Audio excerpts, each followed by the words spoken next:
That email was sent across government agencies. So it was sent to the FBI. It was sent to. So you just said it was never sent to the FBI. So was it or was it not? It was sent to the FBI. I, as the director of the FBI, said we are not. Who sent it? We are not responding to it. It came from a general account at the department. Okay, so then my next question is, that information that my FBI agent in my district sent to that agency, how is that information protected?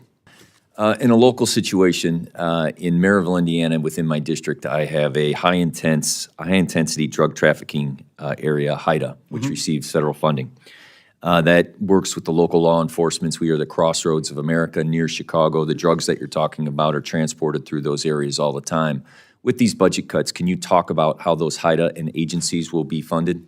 Absolutely. Thank you, sir. It's like any other successful mission set that we have at the FBI. And HIDA, I worked on as a terrorism prosecutor as myself. Extremely critical because, like some of the other situations across the country, that region has been recognized, unfortunately, because of the high-intensity drug flow. In order to countermand it, we have to keep these task forces open, up and running, and funded. But in order to do that, we can't just flood it only with federal funds and federal personnel committed to working with our state and local partners, because that's what makes HIDA successful. My experience in HIDA wasn't in your district, but down in the Southern District of Florida, and I can't imagine it being too different in terms of how we proceed and how to make that successful. Okay. My next question is, just recently you had a visit to the National Center for Missing and Exploited Children. Just please tell me how that cyber tip line and how that program's future looks with these $500 million cuts.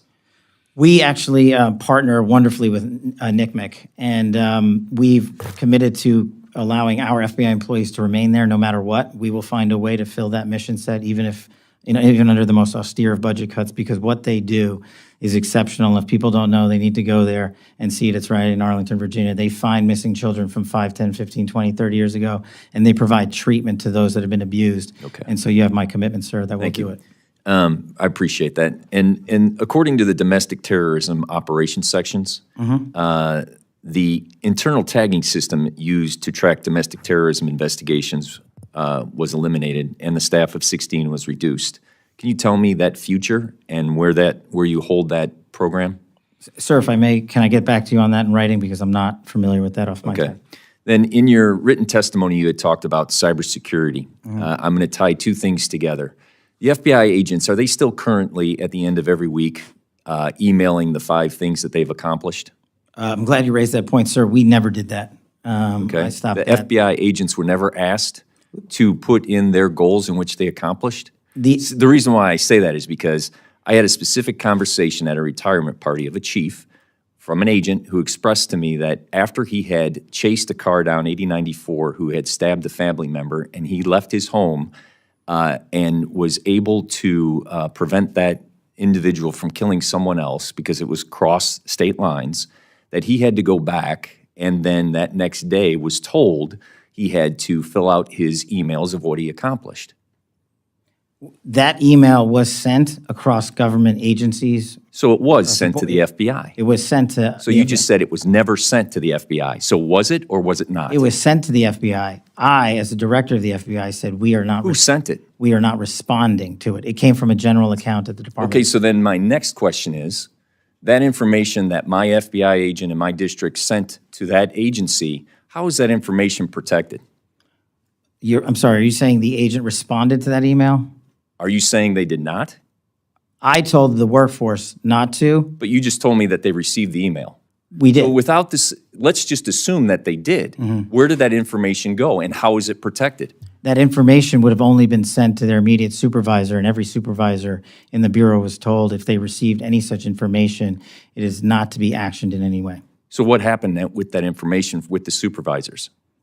I don't know. I'll have to get back to you on that, if any was collected, but if it was, So you said that the FBI, that a different agency sent that email. What was that agency? It came from the Department of Justice. Okay. And those emails never went back to the Department of Justice, who requested it? No, sir. Okay. And you're 100% confident of that? Yes, sir. Okay.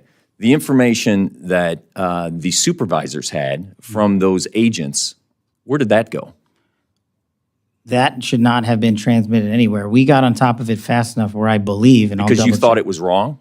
I thought Why did you prevent it? because the operational mandate that we have at the Bureau, in my opinion, prohibited the public disclosure of that information across our media. So to be perfectly clear, the Department of Justice got it wrong. I'm not speaking for the Department of Justice. As You are saying that that directive was in complete conflict of what your procedures and processes are. My procedures and processes are under the Department of Justice. I'm saying as a subordinate of the Department of Justice, that's where the email came from. I don't know where it came from on top of them. But your directive was to make sure that the Department of Justice did not get the FBI information. That no one got it. Except the supervisors. Why would they request it if they would never get it? Well, the supervisors were told to stand down. What I'm trying to say is when that email came in, we acted as fast as we could, I think the same day, to say we are not in a position to do that. Everybody hit pause till we figure out what to do. And the end result was we at the FBI are not complying with that request to publicly do so. And we told agents that if you feel the need to express that information to your supervisors, only do so on the classified system. Okay. The information that I received, that personal conversation that I had, that agent didn't seem like he felt the need. He felt it was a directive. I thank you for your forthcoming. I look forward to working with you. The purpose of me bringing up this questioning was to make sure that that information is secure. Yes, sir. I'll double check. Mr. Moore. I yield back. What we just saw wasn't just a tense exchange between Congressman Frank Mrvan and Director Patel.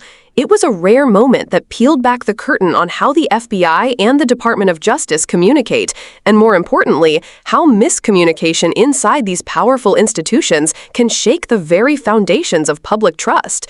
Congressman Mrvan started by raising concerns that sound routine: funding for drug task forces, resources for missing children, cybersecurity, and domestic terrorism tracking. These are the kinds of issues that don't often grab headlines, but directly impact communities.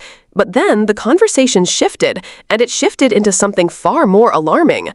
The revelation came when Mrvan pressed Patel about reports that FBI agents were being asked to send weekly emails detailing what they had accomplished, sensitive operational information across government agencies.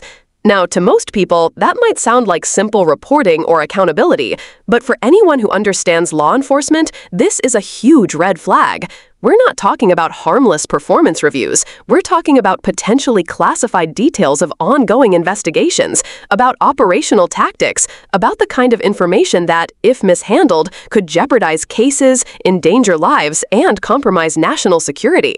Director Patel was quick to say that he stopped the practice, that he told agents not to comply, and that no sensitive data was shared.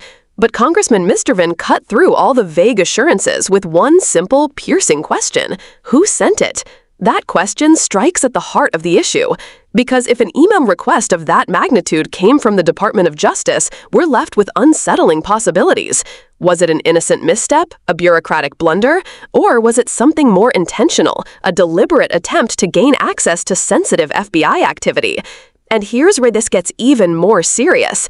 Inside massive institutions like the FBI or DOJ, directives carry enormous weight. If an agent receives what looks like an official request, they don't stop to ask whether it's valid. They follow the chain of command. Even if Patel said don't comply, what about the agents who already felt obligated? What happened to the data they sent? Where did it go? Who saw it? These are not small questions. They're questions that cut to the core of how secure our law enforcement systems truly are. And remember, oversight of agencies like the FBI exists for exactly this reason, because left unchecked, power can be abused, whether intentionally or through negligence. Mrvan's persistence highlighted the danger of blurred lines between the FBI and DOJ. When responsibilities overlap, when directives aren't clear, when accountability is murky, the public has no way of knowing if the right safeguards are really in place. At the end of the day, this is about more than just one email. It's about the health of a system that relies on trust, precision, and transparency. When those start to slip, even in small ways, the consequences ripple outward. Agents in the field lose clarity, communities lose confidence, and the American people lose faith in the very institutions built to protect them. So we're left with that haunting question: who sent it, and why? Until those answers are given clearly and publicly, the suspicion and doubt will remain. Because in matters of law enforcement and national security, silence or ambiguity is never good enough. If anything, this exchange should remind us that democracy doesn't just rely on elections or speeches. It relies on oversight, on people like Congressman Mrvan asking the uncomfortable questions, and on leaders being forced to give straight answers. Without that, the system fails us all. And here's where you come in. Do you think this was simply a miscommunication, or do you believe it points to deeper problems within the DOJ and FBI? Share your thoughts below, because public pressure is one of the few ways to keep these questions alive. And if you value these breakdowns that cut through the noise, make sure you subscribe, hit that bell, and stay tuned, because these hearings matter, and we're here to break them down in ways the headlines often don't.